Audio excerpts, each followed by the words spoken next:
the 1930s. Here you are in the depths of the Depression. You can't sell antiques. Nobody's really buying anything at all.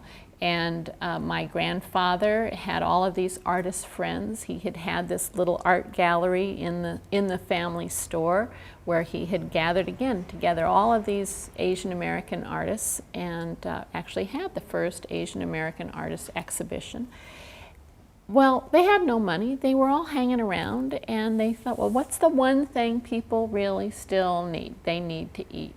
And because they were artists, I think they took a kind of bohemian approach to it. They built this down in the basement of the family store. It was down, underneath ground level. It was a basement. It had all of these exposed beams and exposed brick and pipes all over the place. And then they had the artists, Tyrus Fong and Benji Okubo, and then a lot of other artists from Chenard and Otis, who all came in to work on do these murals on all the walls. And once it finally opened, it became a kind of hangout for a certain part of Hollywood.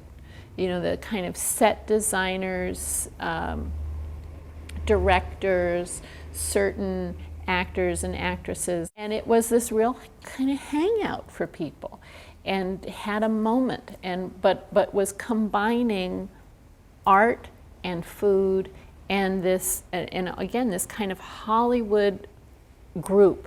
People who were often customers in the store upstairs would come down afterwards and have dinner or lunch.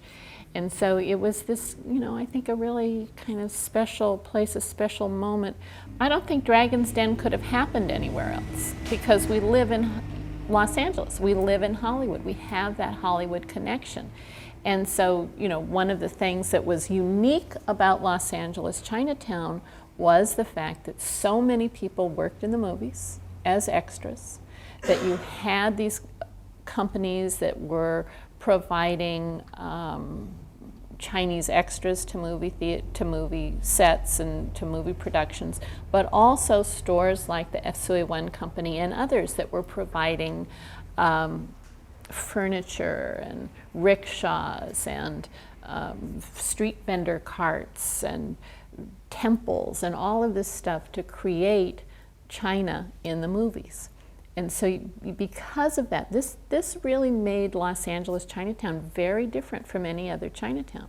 And especially during the Depression, when if you had a job as an extra, you got $5 a day, whereas in your curio shop, you might be really lucky to make $30 a month. What I would say about Dragon's Den was, it was this kind of bohemian hangout. They were very influenced by Stanton McDonald Wright, who had come back from Europe to run the Art Students League here in Los Angeles.